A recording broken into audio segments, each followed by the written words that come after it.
Can you guys feel it? The crispness in the air, a little chill in the mornings.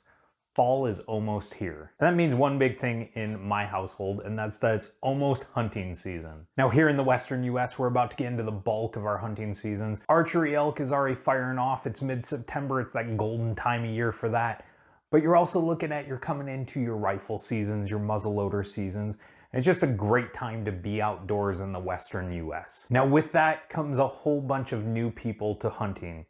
Some of you are probably looking at your first tags ever in the Western United States.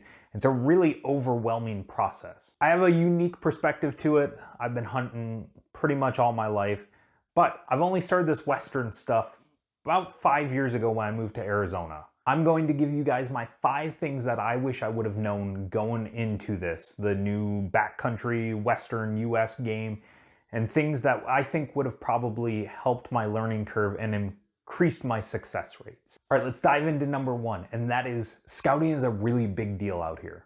Now that's not to take away from any other hunters.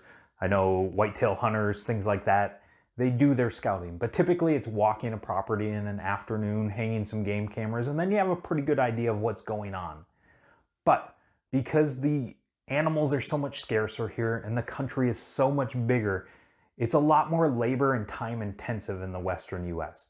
If you're not scouting as far as boots on the ground or bare minimum e-scouting, you're really setting yourself up for failure. Now there's a lot of things to consider when you're scouting, whether it be access points, trailheads, areas that you can't use despite them being public land and private land. These are all things that you need to have dialed in before you get out there and have no cell phone service. So being a successful hunter really starts with that scouting. If you don't scout, you see a lot of people that just are running around like chickens with their heads cut off and don't really have a game plan going in, and it is incredibly detrimental to their first hunt. Number 2 to me is spending money on good glass.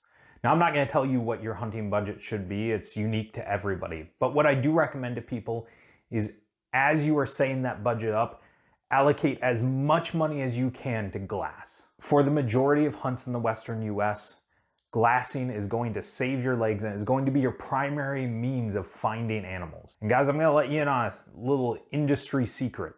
If you can't find the animals, you can't shoot them. So that's really step number 1 in being a successful hunter. Look at your budget and whatever money you can set aside for glass, the more money you can throw at good glass, the better. Now, number 3 is kind of an unfortunate one, but it's a reality of what Western US hunting is turning into. And that's that really the sooner you decide you like this, the better, because you can start building points in other states. Now, point creep is a very real thing. You're starting to see tags kind of creep up in the amount of points that they need to get drawn. So the quicker you can start building points in other states, the more often you get to hunt. And really that's what we're all here for. So number 3 for me is start building those points in other states so that you can kind of get out there a little bit more often. Number 4 is that it is incredibly humbling. Now, when I lived in Michigan, I don't think I had a season where I didn't tag out in some way.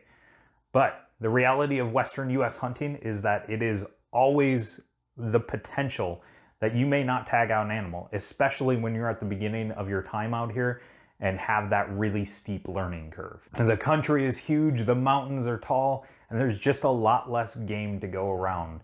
If I could see for 2 miles in Michigan and could glass for 2 miles, I would see probably 100 deer. But it's not uncommon to get into a basin and be able to see for a mile and maybe turn up 2 or 3 deer here in the Western US if you're not in a great area. Now that's where that scouting comes into play, but it doesn't always work out. And again, it is humbling when you get into an area and you just can't find game and you worked really hard to get there and it's just a really unsuccessful situation. But with that being said, number 5 for me is that you will have literally the time of your life. I've never regretted going on a Western hunt, whether we saw anything, whether we tagged out, whatever the case may be. Some of my best hunting memories have come from these backcountry Western US trips. So I can promise you guys, despite how daunting of a process it is, you will never regret going on these hunts. It's a lot of hard work and it's overwhelming at times, but I've never talked to anyone that said, man, you know, that elk hunt it was all right. most people say, man, I'm hooked. I'll do it every year for the rest of my life.